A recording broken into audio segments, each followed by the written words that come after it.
The journal was his second heart, one she had made from paper and ink and thread. Elara had bound it herself, working by candlelight in the hours when the castle stirred to life, the hours after sunset, when the corridors filled with the whisper of footsteps that cast no shadows. The leather was a soft, unassuming brown that smelled of earth and time, so different from the opulent crimson and black that dominated every surface of the Vampire King's domain. Inside, the pages were not merely filled, but inhabited.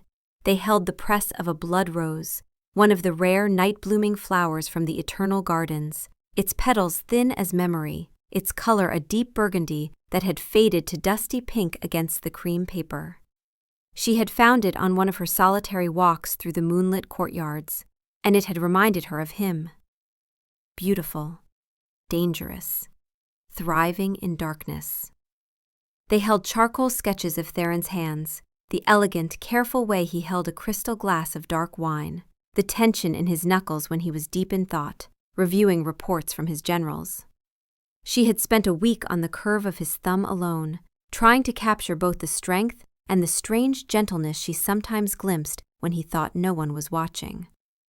There were words, too, whispered onto the page in a script that was as much a drawing as it was writing. They were the things that caught in her throat when she tried to speak them, the observations that felt too small for the grandeur of his immortal world, yet too large to keep inside her own mortal chest. Sometimes, when you stand at the window watching the night, your eyes hold the same shade of storm clouds before rain. I wonder if you see the same moon I do, or if immortality has changed even that. Today you laughed, truly laughed, at something Lord Cassian said. The sound was so unexpected, so genuinely warm, that everyone in the council chamber fell silent. I think we all forgot, for just a moment, that you are a king. You were just a man who found something funny. I wish I could make you laugh like that. You do not sleep. I have walked past your chambers at every hour of the night, and always there is light beneath your door, the sound of pages turning, or your voice dictating correspondence. Do you ever grow weary of consciousness? Is there no rest for you, even in darkness? My heart aches at the thought of your endless, wakeful nights. For 6 months, this journal had been her confidant, her mirror, her solace in the echoing, torchlit halls of the vampire court. She was a human woman, a curiosity Theron had brought back from a border village during a diplomatic mission. She had been offered as a gift, a peace offering from frightened mortals, and he had accepted her with the same distant courtesy he showed to all tributes. But then something had shifted. She had not cowered from him like the others. When he had asked her, in that first meeting, what she thought of his castle, she had looked around at the oppressive grandeur, the vaulted ceilings that swallowed light, the cold marble that never held warmth, and had answered honestly. "It's breathtaking," she had said, "but it feels like a place built to impress, not to live. I wonder if anyone here has ever felt truly at home." The council chamber had fallen deathly silent. No one spoke to the Vampire King with such frankness. But Theron had simply studied her for a long moment, his silver eyes unreadable, and then the corner of his mouth had lifted in something that was almost a smile. "An interesting observation," he had said. "You may stay." She loved him with a ferocity that felt like drowning, a breathless, terrifying plunge into something ancient and powerful and utterly beyond her understanding. He was kind in his way. He gave her gowns of silk and velvet in deep jewel tones that complemented her warm human coloring. He gave her a suite of rooms in the east wing with tall windows that overlooked the night gardens. He gave her books from his personal library, rare volumes, some in languages no longer spoken, and seemed pleased when she asked him questions about them. He touched her sometimes, a hand at her elbow to guide her through a doorway, fingers brushing her hair back from her face when she bent over a book. Each touch was careful, controlled, as if he were constantly aware of his own strength, of the danger he posed to her fragile mortality. The restraint in those gestures made her skin hum, made her heart race with a longing she barely understood. But he had never asked what was inside her. He saw the surface, the pleasing shape of her, the novelty of a human who was not terrified in his presence. He seemed to think that was the entirety of the gift. He did not know about the poetry she saw in the way moonlight caught on spiderwebs in the garden, or the way his own unconscious gestures revealed the man beneath the crown, or the desperate, aching tenderness she felt when she watched him stand alone on his balcony, eternal and isolated, while the world slept and he could not. The journal was her attempt to show him the rest. It was everything she was, the quiet observer, the dreamer who saw beauty in decay, the lonely girl who ached to be truly seen, truly known. The weight of it in her hands felt like the weight of her own soul, offered up for his keeping. The Blood Moon Ball was the apex of the vampire court's year. It was held on the night of the lunar eclipse, when the moon turned the color of fresh blood, and the ancient magic of the vampire bloodlines was at its strongest. For weeks, the castle had been alive with preparation. Ilara had watched servants hang garlands of night-blooming jasmine and black roses. She had seen the great ballroom transformed, lit by hundreds of candles in iron chandeliers, the flames casting dancing shadows across walls hung with tapestries depicting the great vampire houses. It was a night of terrible beauty and intricate, unspoken power plays. Noble houses gathered to reaffirm their allegiances, to display their strength, to remind the world that they were the apex predators, the immortal rulers of the night. Ilara had thought it the perfect moment. Theron would be in a celebratory mood, she reasoned. The formality of the occasion might even provide cover for the intimacy of her gift. If she gave it to him publicly, perhaps he would be more likely to receive it graciously, to see it as the offering of devotion it was meant to be. She had dressed with care, choosing a gown of deep emerald silk that brought out the warmth in her skin, made her look vibrant and alive among the pale, perfect immortals. Her hands shook as she laced the bodice. Her heart was a frantic drum against her ribs. The journal felt impossibly heavy in her hands as she descended the grand staircase into the ballroom. The space was filled with vampires, ancient beings in exquisite dress, their movements too graceful to be entirely human, their laughter too sharp, their beauty too perfect. They turned to look at her as she entered, and she felt the weight of their collective gaze. The mortal, the pet, the curiosity. She found Theron near the arched windows that overlooked the blood-red moon. He stood with Lord Cassian and Lady Seraphine, his most trusted advisors, but even among them he seemed solitary, a dark star around which others orbited. He wore black, as always, but tonight his formal attire was embroidered with silver thread that caught the candlelight. His dark hair was pulled back from his face, revealing the sharp, aristocratic lines of his features. His eyes, pale silver, like moonlight on water, were scanning the crowd with the assessing gaze of a ruler who never truly rests. When he saw her approaching, something shifted in his expression.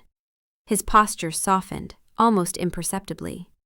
His lips curved in what might have been genuine pleasure. "Ilara," he said, and the way he spoke her name, with that slight formality, that trace of warmth, made her breath catch. "My lord," she began, her voice barely above a whisper. The formal address felt wrong, but she didn't have the courage to be more familiar in front of his court. I have something for you." She held out the journal. The brown leather was a stark, humble thing against the opulence of the ballroom, against the richness of his embroidered coat. "This is for you," she said, forcing the words past the tightness in her throat. It's everything I couldn't find the words to say. It's me." The conversation around them had quieted. She was aware, suddenly, of how many eyes were on them. Lady Seraphine's perfect face held an expression of mild curiosity. Lord Cassian looked amused. Theron took the journal from her hands. His fingers brushed hers, cool skin against warm, and the brief contact sent a jolt through her entire body. a jolt of desperate hope. He examined the simple leather cover, his thumb tracing the stitched binding she had worked on for hours, teaching herself the technique from a book in his library. His expression was unreadable, that careful mask he wore in public firmly in place. He did not open it, not then. He simply inclined his head, a gesture of cool acceptance, and tucked it into the inner pocket of his coat. "Thank you, Alara," he said. The words were polite, distant. They could have been a response to any trivial gift, a handkerchief, a bookmark, a trinket. The hope in her chest flickered, but did not die. Not yet. Perhaps he would read it later, in private. Perhaps the public setting had made him cautious. Perhaps. She watched him turn back to his advisors, a king rejoining his court, and she was left standing by the window, a ghost in borrowed finery, her heart still hammering with anxiety and fading hope. The night wore on, the ballroom filled with the sound of a string quartet playing haunting melodies. Vampires danced with inhuman grace, their movements too fluid, too precise. They fed, delicately, discreetly, from willing human donors who lined the walls, their eyes glazed with enchantment. The scent of blood hung sweet and heavy in the air, mixing with expensive perfumes and the waxy smell of candles. Alara found a corner near one of the tall windows and tried to make herself small. She watched the revelry with a growing sense of unreality. This was not her world. It would never be her world. She was a warm, beating heart in a room full of beautiful, animated corpses.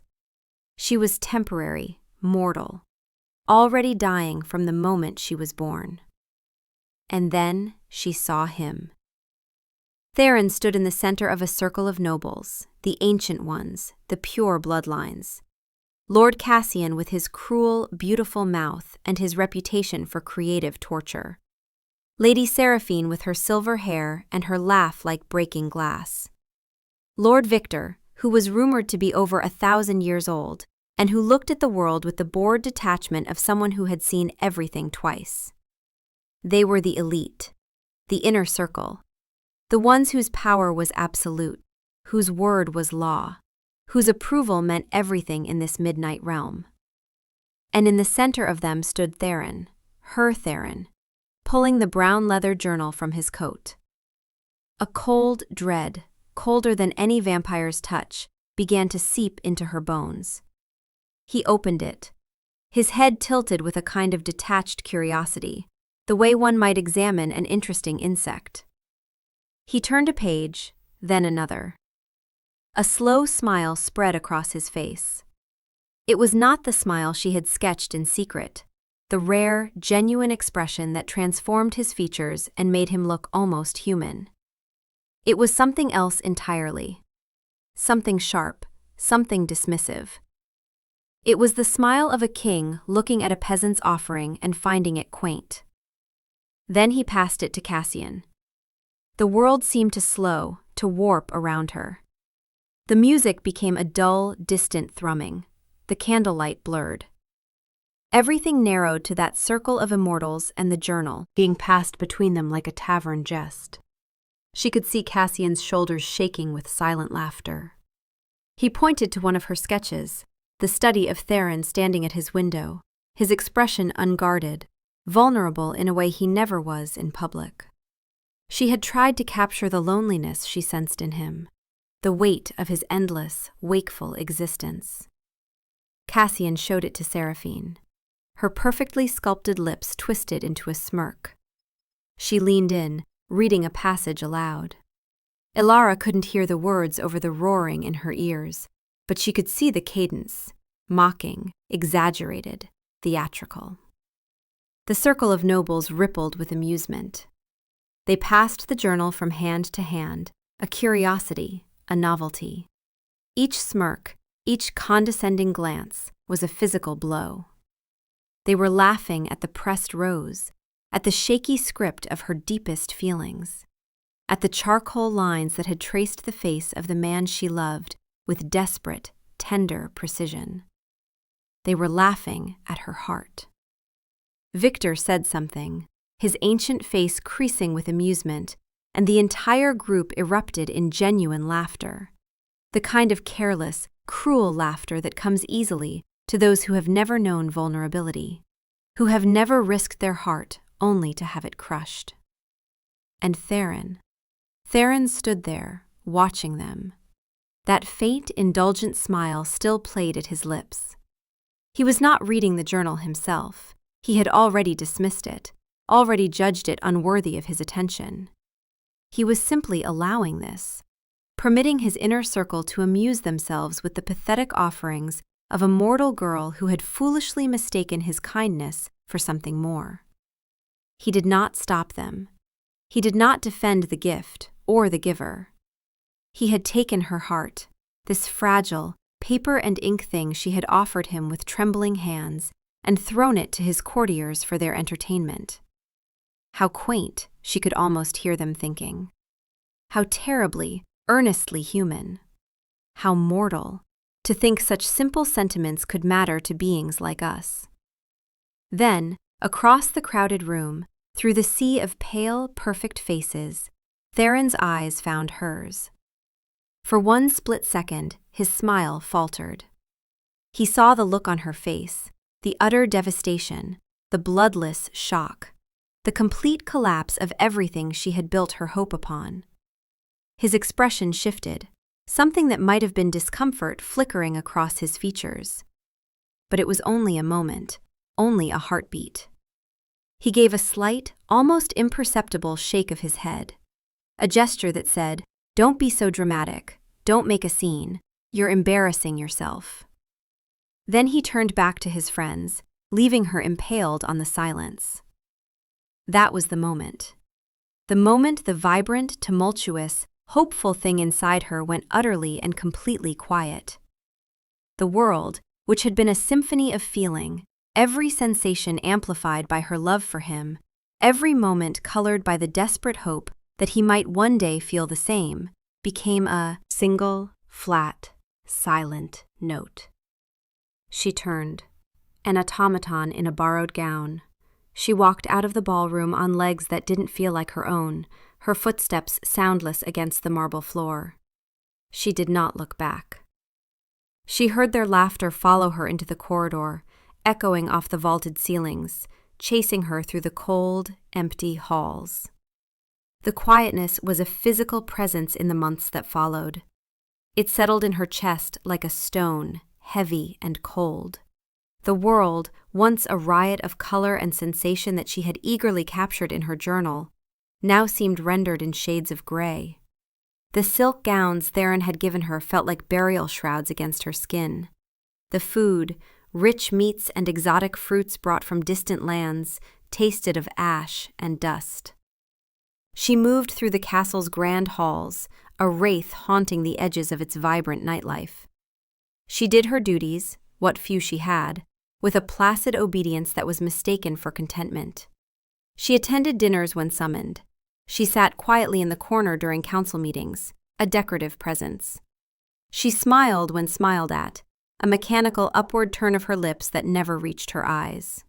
The fire that had animated her, the passionate curiosity that had drawn Theron to her in the first place, that spark of defiant life in his realm of beautiful death, was gone. It had been laughed out of existence on the floor of the ballroom. Theron seemed to notice the change only peripherally. He would comment on her silence, but with a casual air, as if it were a new mood she was trying on, a phase that would pass. "You are contemplative tonight, little dove," he might say, his cool fingers trailing down her arm as they stood together watching the moon rise over the gardens. The touch that once sent shivers of delight through her now registered as merely temperature, cold against warm, predator against prey. She would offer a non-committal hum in response. He saw her lack of chatter not as a symptom of a mortal wound, but as a newfound, pleasing tranquility. She was less demanding, less effusive, less needy of his attention and reassurance, more like the decorative objects that filled his rooms, beautiful, and silent and still. Ornamental. He had, in his own careless way, perfected her. He had sanded down her inconvenient, emotional human edges until she was smooth and unobtrusive and exactly what a vampire's pet should be. She stopped drawing. Her charcoal sticks lay untouched in their wooden box.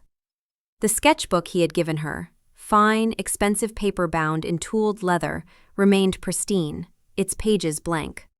The thought of putting line to paper, of trying to capture the essence of a thing, felt like a betrayal of the silence. To create was to feel, and feeling was a country from which she had been exiled. To observe with an artist's eye was to care, and caring had nearly destroyed her.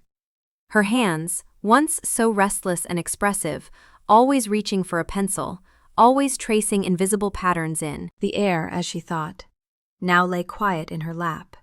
She spent long hours staring out of her window at the eternal night gardens, where flowers bloomed in defiance of the sun and never wilted. There was no natural cycle here, no sunrise to mark the beginning of a day, no sunset to signal rest, no spring to promise renewal, no autumn to strip things down to their honest bones.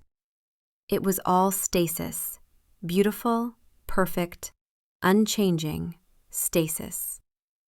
She felt a kinship with it now. She, too, was a perfect, static thing, frozen in the moment of her breaking. Her journal was gone. She never saw it again. She imagined it tossed aside in some forgotten corner of the castle, or perhaps even burned in one of the great fireplaces for a moment's warmth. The thought did not bring a fresh wave of pain. There was no more pain to feel. There was only the quiet, hollow space where it used to be. The absence of the journal was the absence of herself. Without it, she had no proof she had ever been the girl who loved so fiercely, who saw magic in the mundane, who believed her heart was a gift worth giving. She had no evidence that she was anything more than what the nobles saw, a simple, insignificant pet. A mortal plaything for an immortal king. The vampires of the court treated her with the same polite disdain as always, but now she did not flinch from it. She absorbed it. She accepted it as truth. Their perception of her as a simple, temporary amusement had become her reality. She was what they saw, a pretty, empty shell, a beating heart that would one day stop and then be forgotten. One evening, as winter deepened outside the castle walls, not that one could tell within the eternal twilight of Theron's domain, he brought her a gift. It was a necklace. A single teardrop of moonstone, pale and luminous, cradled in a web of silver so fine it was like spun frost. The stone seemed to glow with its own internal light, cold and pure and beautiful. It was breathtakingly exquisite. Worth more than the entire village she'd grown up in, worth more than her life, probably, in the calculations of immortal beings. To match the quiet in your eyes, Theron said, his voice a low murmur as he fastened it around her neck with careful, cool fingers. The cold of the stone against her collarbone was a shock, a tiny spark of sensation in the vast emptiness. She felt the weight of it pulling down, a beautiful anchor. He thought he was complimenting her. He was praising the very wound he had inflicted. He saw her silence not as a scar, but as an ornament, as an improvement, as evidence that she had finally learned her place, had finally understood that her mortal feelings were too small, too brief, too insignificant to burden him with. She looked at her reflection in the polished silver mirror across the room. A pale, still face stared back. Her eyes were wide and dark, empty of the light that had once animated them. The moonstone glowed at her throat with a cold, borrowed radiance. She looked like one of them. Pale, beautiful, lifeless. And in that moment, staring at her own ghost face in the mirror, a new feeling finally pierced through the quiet. It was not pain, not anger, not sorrow. It was a clear, cold, and absolute certainty. The silence was not a home. It was a tomb, and she had to get out. The decision, once made, was like a river finally breaking through a dam. Inexorable, unstoppable. For 3 weeks she planned in the small hidden corners of her mind. It was a simple plan, for she had little to take and nowhere specific to go. Only away, only out, only back to the world of sun and seasons and mortality. She gathered the few things that were truly hers, possessions from before Theron, before the castle, before everything changed. A woolen cloak from her human life, rough and warm and smelling faintly of the sheep it had come from. A pair of sturdy boots she had insisted on keeping, much to the amusement of the castle servants who couldn't fathom why she'd want such common footwear when she had slippers of silk and velvet. A small leather pouch she had slowly filled with coins over the months. Not the grand currency of vampire nobility, but simple copper and silver pieces from the human servants, carefully saved. She did not write a note. The silence she was leaving behind was message enough. She chose the hour just before dawn, the most dangerous time, when Theron and his court would be at their most vigilant, retreating from the coming sun. But also the time when the human servants were rising, when there was movement in the halls, when one more person walking with purpose might not be noticed. The sky outside would be just beginning to lighten, the deadly sun still below the horizon, but approaching. The vampires would be securing their chambers, drawing their heavy curtains, ensuring no crack of killing light could penetrate their sanctuaries. In that liminal moment between night and day, between the vampire world and the human one, she would slip away. She dressed in her own clothes, the ones she had arrived in, now carefully mended and pressed. The rough wool, the simple cotton. She wrapped the cloak around her shoulders. She took nothing that Theron had given her. No silks, no jewels, no beautiful tokens of his careless affection. Except the moonstone necklace. She kept that, though she couldn't say why. Perhaps as a reminder, perhaps as penance. Perhaps because even now, even knowing what she knew, some small, stubborn part of her could not quite let go. She moved without a sound through the marble corridors that had become her prison. Her heart, which had been so still for so long, began to beat again. A slow, heavy thud of fear and resolve. Each step was a severing, a cutting of the invisible threads that had bound her to this place, to him. She reached the grand entrance, the massive oak doors reinforced with iron and silver. They were always guarded, but at this hour the guards were young vampires, newer too, immortality. And they were focused on the eastern horizon, watching for the first threat of dawn. She approached with her head down, her posture submissive, the perfect image of a compliant pet running an early errand. They barely glanced at her. She pushed open the smaller side door, the one used by servants, and stepped into the courtyard. The air hit her like a slap, cold, clean, alive. The sky was the deep blue of pre-dawn, stars still visible but fading. In the east, a line of pale gold threatened the horizon. She could smell coming morning. She could feel it in the shift of the air, the stirring of birds in distant trees. Freedom was a breath away, sharp and cold in her lungs. And then a voice cut through the silence. Ilara. She froze. Every muscle locked. Her heart stuttered, then raced. Theron was leaning against one of the courtyard pillars, half in shadow. He was not dressed in his royal finery, but in a simple black shirt and dark trousers. His silver hair hung loose around his shoulders. He looked younger like this, less formidable. For a terrifying moment, the old love stirred in its grave. He held no weapon. He made no move to stop her. He simply watched her, his pale eyes unreadable in the dim light. You are leaving, he stated. Not a question. The fear receded, pushed back by something stronger. The same cold clarity she'd felt looking at her reflection in the mirror. The silence within her finally broke, not with a roar, but with a quiet, steady voice she barely recognized as her own.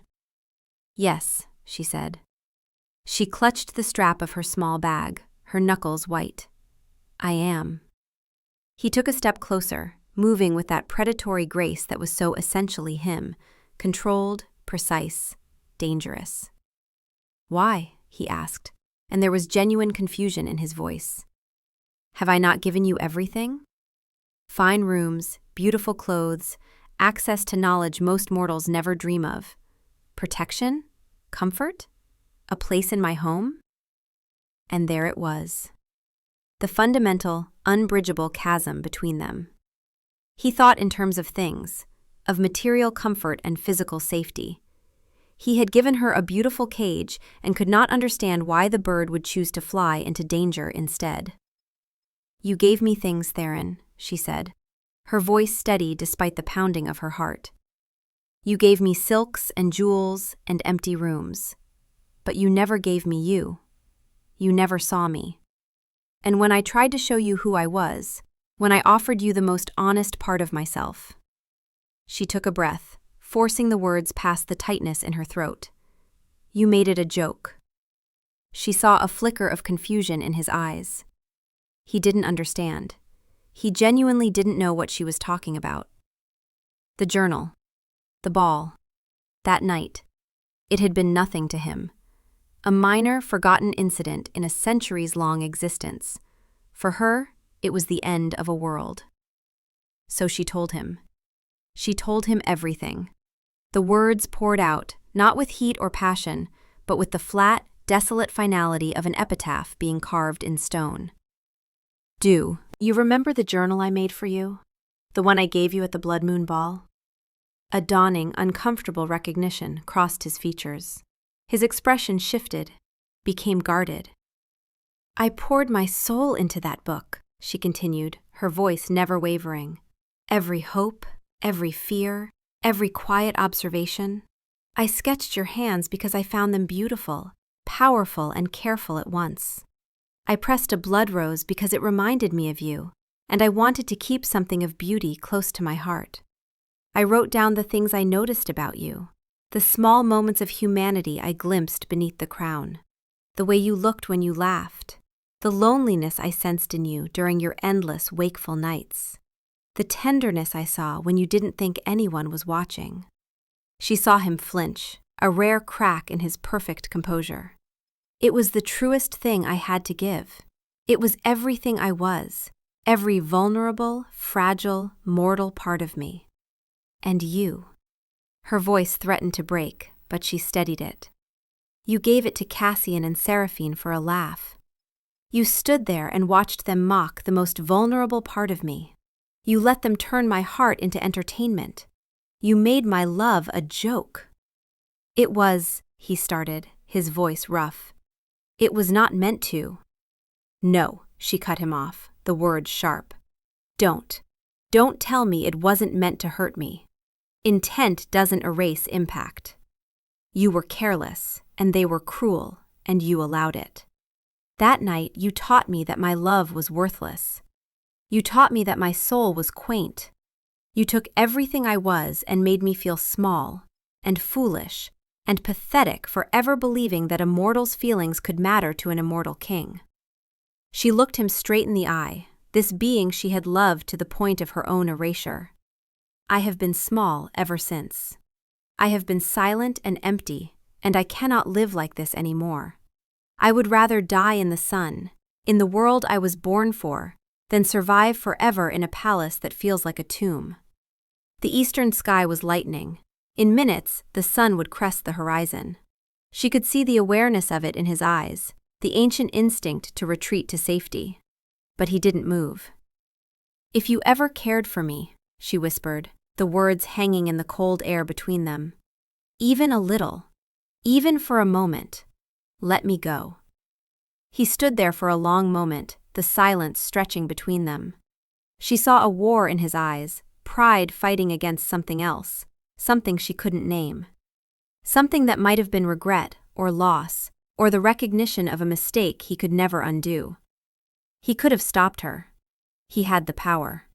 He could have pulled her back inside, locked her in her rooms, kept her like a doll in a box. He had the strength, the authority, the immortal patience to outlast any resistance. But he did not move. He looked at her, truly looked at her, perhaps for the first time since that night at the ball. He saw not the quiet, placid creature she had become, but the ghost of the vibrant woman she had been. The girl who had looked at his castle and seen loneliness instead of grandeur, who had sketched his hands with reverent precision, who had loved him with a ferocity that terrified her. And he saw the steely resolve of the stranger she was now. A woman who had been broken and had, in that breaking, found something he could no longer touch. With a slow, deliberate movement that seemed to cost him more than she could know, he stepped aside. He cleared the path to the gate. The sky was turning pink at the edges. He did not speak again. Elara walked past him, her eyes fixed on the lightening horizon. She did not look back. She pushed open the heavy gate and stepped out of his world into the cold, clean air of her own. Behind her, as the first golden ray of sunlight touched the castle walls, she heard the heavy doors slam shut. The human world did not welcome her back with open arms. It received her with the indifferent damp of an autumn morning. The air was thick with the smell of wet earth and distant wood smoke, a stark contrast to the sterile, cold atmosphere of the vampire castle. Here, things decayed. Leaves turned brittle and brown, wood rotted, flowers bloomed and died and bloomed again. Time moved forward with a relentless, visible rhythm. It was messy and imperfect and temporal, and for the first few weeks, it was terrifying.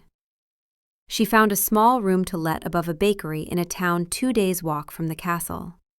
The scent of fresh bread was a constant, grounding presence. Yeast and flour and sugar, the smell of ordinary human life. The coins from the vampire court did not last long. Human currency had little value in a realm where gold was decorative, not practical. She soon learned the sharp, biting reality of being cold and hungry, and truly, vulnerably mortal. Her heart, which had begun to beat again on the dawn she left, was now encased in a thick wall of ice. She had escaped the tomb, but she carried the chill of it with her, wrapped around her like a second skin. She spoke to people only when necessary, to the baker for a day-old loaf, to her landlord about the rent. She kept her eyes down, her shoulders hunched, a closed, quiet comma of a person in the bustling sentence of the city. Connection was a danger. To be seen was to risk being judged, mocked, dismissed. The silence she had cultivated as a defense in the vampire court now became her nature. It was armor she could not, or would not, take off. She found work mending clothes for a tailor, an elderly man who asked few questions and paid fairly for nimble fingers and careful stitches. The repetitive motion was calming, a wordless meditation that kept her thoughts from spiraling. In the evenings, she would sit in her small room, the light from a single candle flickering against the peeling wallpaper. She had bought a cheap sheaf of paper and a stick of charcoal with her first earnings, intending to draw again. But they remained untouched, week after week. The creative impulse, the desire to capture the world, was still dormant, a seed frozen in hard soil. To draw was to see, to feel, to care. She was not yet ready for any of those things. The loneliness was a different beast here. In Theron's palace, she had been lonely in a crowd, a solitary human heart in a sea of beautiful predatory beings. Here, she was lonely among her own kind, separated from them by an invisible barrier of her own making. She saw couples walking by the river, their hands clasped. She heard laughter spilling from taverns. She saw families sharing meals through lighted windows, the warm glow of ordinary happiness. These were small, human moments, the very things she had once sketched with such tenderness. Now they were a language she no longer understood. They belonged to a world she had left behind twice, once for Theron and once for herself. She was a ghost between two realms, belonging to neither. One rainy Tuesday, the tailor sent her on an errand to a bookshop on the other side of town to pick up a special order of imported fabric samples stored there for safekeeping. The bell above the door chimed a welcome, a small, cheerful sound in the gray afternoon. The shop was a labyrinth of towering shelves, the air thick with the beloved scent of old paper, leather, and brewing tea. It was a quiet place, a sanctuary from the noise of the street outside. Elara found the owner behind a counter cluttered with stacks of books, a teapot, and several half-empty cups, suggesting he often forgot to finish his tea before making a new pot. He was a man of indeterminate age, with kind, crinkled eyes behind wire spectacles and ink stains on his fingers. His name, she would learn, was Marcus. She explained her errand, her voice quiet and raspy from disuse. He nodded, retrieving a flat package wrapped in brown paper. As he handed it to her, her portfolio of mending work, a cheap folder tied with string, slipped from under her arm. Its contents scattered across the dusty floorboards. Several loose sheets of paper, receipts from the tailor, a spool of thread. And beneath them, an older sketch she didn't even realize she still carried. It was a quick study of a sparrow, its head cocked with bright-eyed curiosity, drawn years ago. Before Theron, before the castle, before everything. She scrambled to pick them up, a hot flush of shame rising in her cheeks. It felt like an indecent exposure, a glimpse into a self she kept hidden and secret. But Marcus knelt to help her. He picked up the sketch of the sparrow. He didn't glance at it and hand it back. He held it carefully by the edges, his expression one of genuine fascination. "Did you do this?" he asked, his voice soft, without any artifice or expectation. Elara could only nod, her throat tight. "It's alive," he said simply, tracing the air above the bird's form without touching the paper. "Look at the light in its eye, the tilt of its head. You've caught its spirit, not just its shape." He looked up at her, and his eyes weren't filled with mockery or condescension or even polite dismissive praise. They were filled with a quiet, wondering respect. He saw the drawing, and in it, he saw her. He stood and handed it back to her carefully, as if it were valuable. "The world is a better place for having this kind of beauty in it," he said. "I hope you'll make more." The words were so simple, so direct, they bypassed her armor completely. A strange, unfamiliar warmth bloomed in her chest, painful and sweet at once.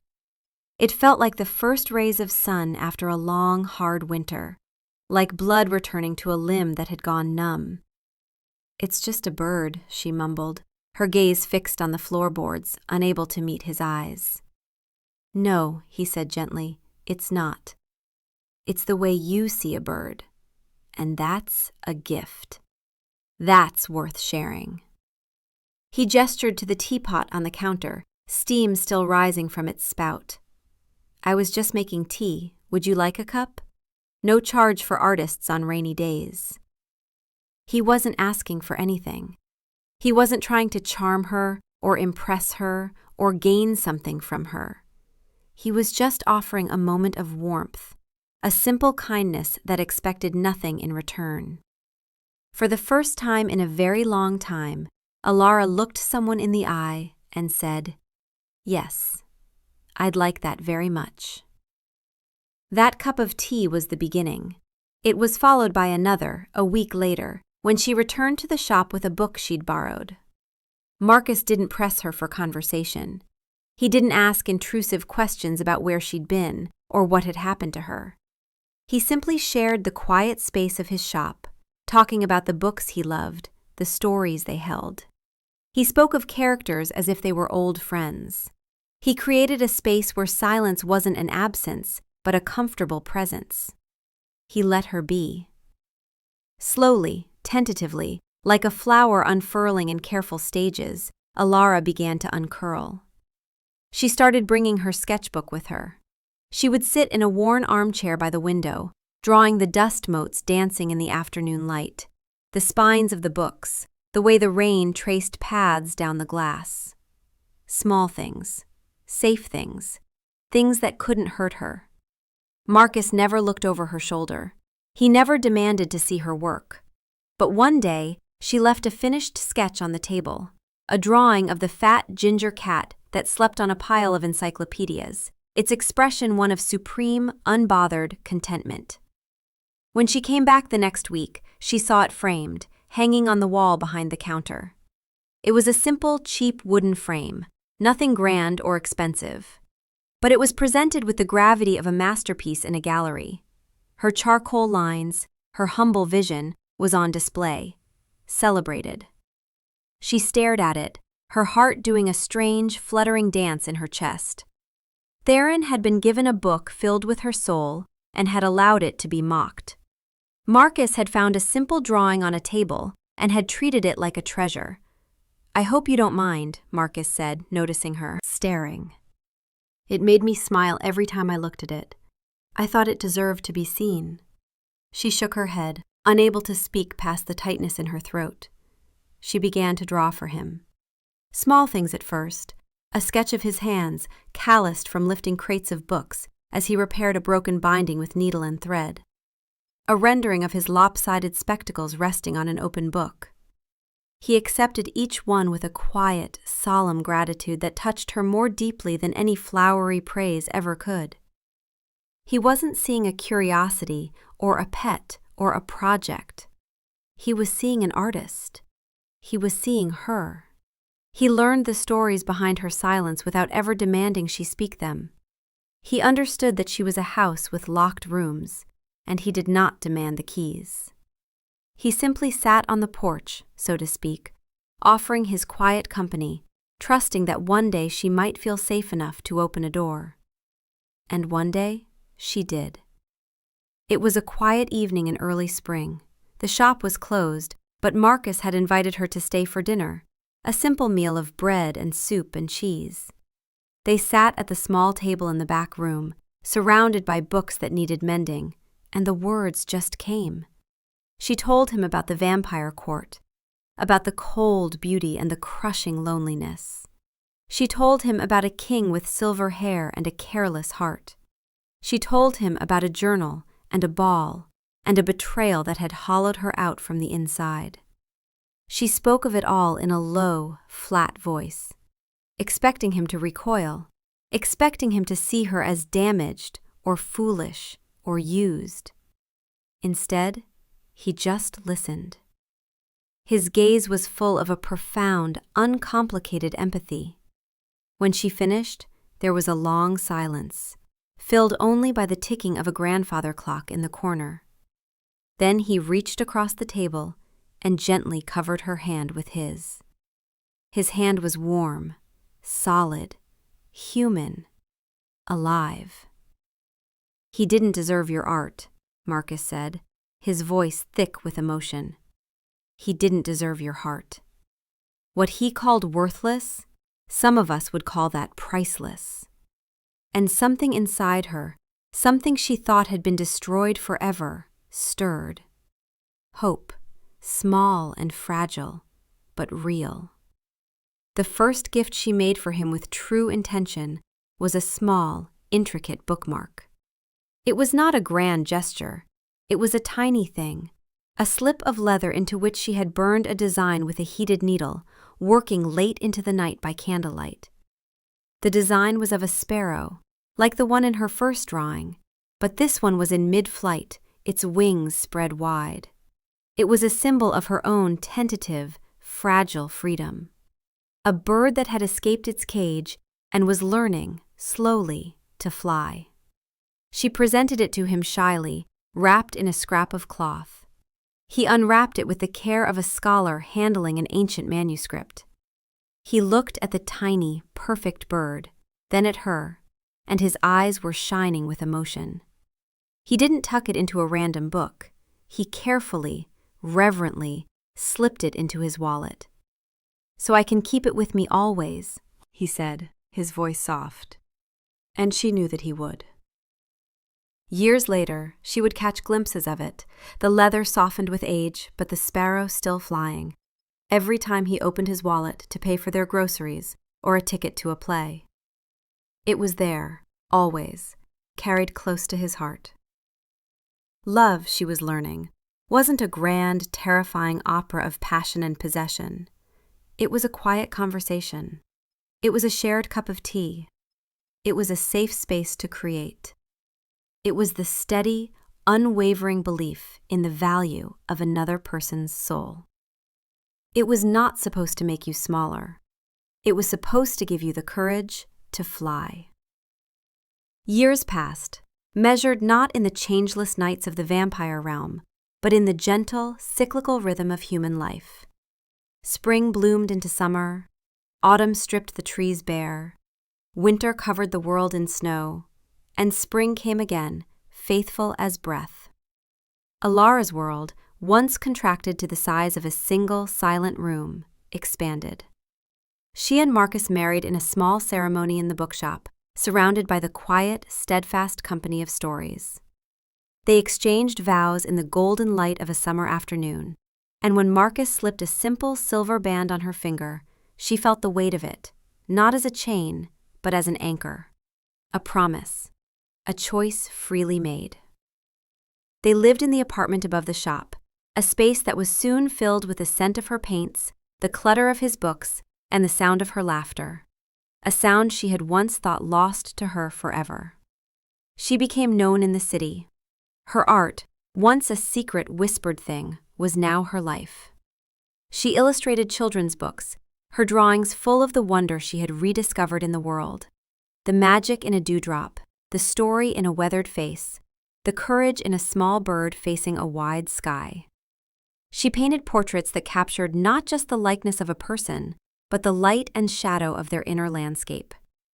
People said her work had a unique quality, a profound empathy, a way of seeing the beauty in the small, the overlooked, the fragile.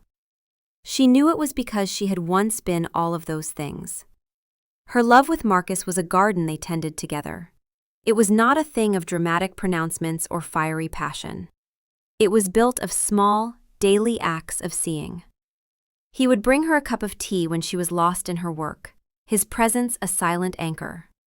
She would read to him in the evenings, her voice giving life to the characters he loved. He hung every one of her preliminary sketches, every flawed attempt, on the walls of their home, calling them a map of her beautiful mind. He had not tried to fix her broken pieces. He had simply held them with reverence until she was ready to put them together herself. With him, she was not a curiosity, not an ornament, not a project to perfect. She was a universe, and he was her most devoted astronomer. She rarely thought of Theron. He belonged to another life, a story read in a book long ago. The pain had faded, leaving behind not a scar, but a kind of fine, strong webbing, a resilience she had not known she possessed.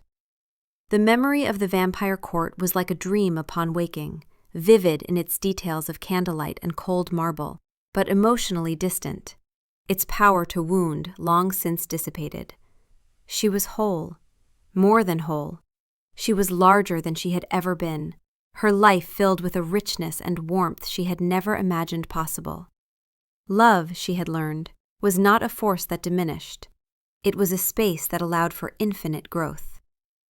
Back in the ageless realm of eternal night, time had also passed, though it left fewer marks. Theron's castle was as perfect and cold as ever.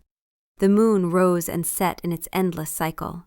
The seasons changed beyond his walls, but within, all was preserved in timeless stasis.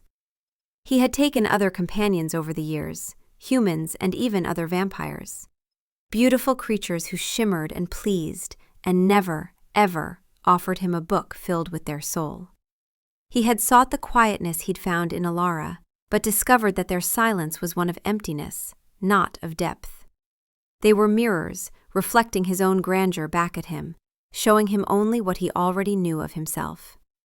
None of them had her fire, the passionate, curious spirit he had so carelessly extinguished. He found himself, in quiet moments, staring at the eastern gate, the one through which she had left, walking toward a dawn that would have killed him. A strange, hollow ache settled in his chest, right where a heart used to beat centuries ago. He refused to name it. He told himself it was wounded pride, nothing more.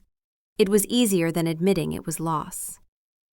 One day, while directing servants to clear out a long-neglected antechamber in the oldest wing of the castle, a young vampire attendant found something tucked away on a dusty shelf behind a tapestry.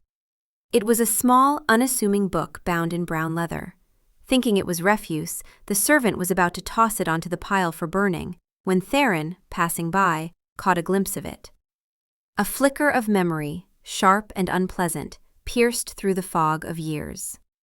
He stopped the servant with a raised hand. "I will take that," he said, his voice colder than he intended. He took the journal. The leather was dry, cracking slightly at the spine. The stitching was still intact, each stitch placed with careful human hands. He ran a thumb over the cover, the texture familiar and foreign all at once. He remembered the weight of it in his hand, the earnest, terrified hope in Alara's eyes as she gave it to him, the laughter of his inner circle, the look on her face as she walked away. He had not thought of this object in years, had assumed it lost or destroyed, and had been glad for it. Now, holding it felt like holding a ghost. He took it to his private study, a room that overlooked the eternal night gardens. The air was still, the light from candles casting dancing shadows across walls lined with books he had read 100 times. He poured himself a glass of wine. The liquid was deep red, almost black in the crystal goblet. He stood at the window staring out at the moon, the journal lying on his desk like an accusation. For a long time he just looked at it. He was afraid to open it, afraid of what he might find inside, what it might make him feel. He, who feared nothing, who could not die, who had lived for centuries, afraid of a handful of paper and ink. The irony was not lost on him. Finally, with a breath he didn't need to take, he reached out and opened the cover. The first page held a pressed flower, a blood rose from his own gardens, its color faded to a fragile, papery ghost. Beneath it, in her elegant, emotional script, were 3 words. "For my Theron. Not my lord, not your majesty. My Theron." As if he could belong to her, as if she had any claim to him, as if love gave her some right to possession. His breath, unnecessary, habitual, caught in his chest. He turned the page. It was a sketch of his own hand resting on the arm of his throne. She had captured it perfectly, the arrogance, the power, the long fingers that had never known labor. But there was something else, too. Something in the way the fingers were curled, slightly inward, as if protecting something, or holding something back. Loneliness. He had never seen loneliness in his own hand before, but there it was, rendered in charcoal by a girl who had seen more than he had ever shown. He turned another page, and another. He saw himself through her eyes, not as a king, not as a powerful vampire lord, not as an immortal being to be feared and obeyed, as someone who was loved. She had sketched him standing at his window, watching the moon. The lines of his face were rendered with such careful attention, the sharp angle of his jaw, the slight furrow between his brows that appeared when he was thinking. Beneath it she had written, "He stands here every night when he thinks no one is watching. I wonder what he sees in the darkness. I wonder if he ever feels as lonely as I do, surrounded by people who can never truly know him. My heart aches for him, this beautiful, isolated king." The words struck him like a physical blow. He read on, page after page. Today he laughed, truly laughed, at something Lord Cassian said. The sound was so unexpected, so genuinely warm, that everyone in the council chamber fell silent. I think we all forgot, for just a moment, that he is a king. He was just a man who found something funny. I wish I could make him laugh like that. I wish I could be the one to bring that lightness to his face. He does not sleep. I have walked past his chambers at every hour of the night, and always there is light beneath his door. The sound of pages turning, or his voice dictating correspondence. Do you ever grow weary of consciousness, my love? Is there no rest for you, even in darkness? My heart aches at the thought of your endless, wakeful nights. If I could, I would share them with you, if you would let me. She had been so lonely, so utterly, profoundly lonely, in the very rooms where he had housed her, in the halls where he had walked past her without truly seeing. He had surrounded her with comfort and luxury, and all she had wanted was him. He came to a drawing of a small brown bird perched on her windowsill. This little one visits me every morning, just before the sun rises. He is not beautiful like the silver nightingales in your aviary, but he is bold and real and alive. He reminds me of the world I came from. Sometimes I miss the sun so much it feels like drowning. But then I think of you, and I would choose 1,000 nights in your presence over a single day in the sun. His hands were shaking. He, who had not trembled in battle or in the face of death, was shaking. He turned to the last entry, written the day before the blood moon ball. Tomorrow I will give this to him. My heart is a hummingbird in my chest. I am so afraid. What if he sees all this, all of me, and finds it lacking? What if the contents of my soul are not enough for a king? What if my mortal, finite love is too small for an immortal heart?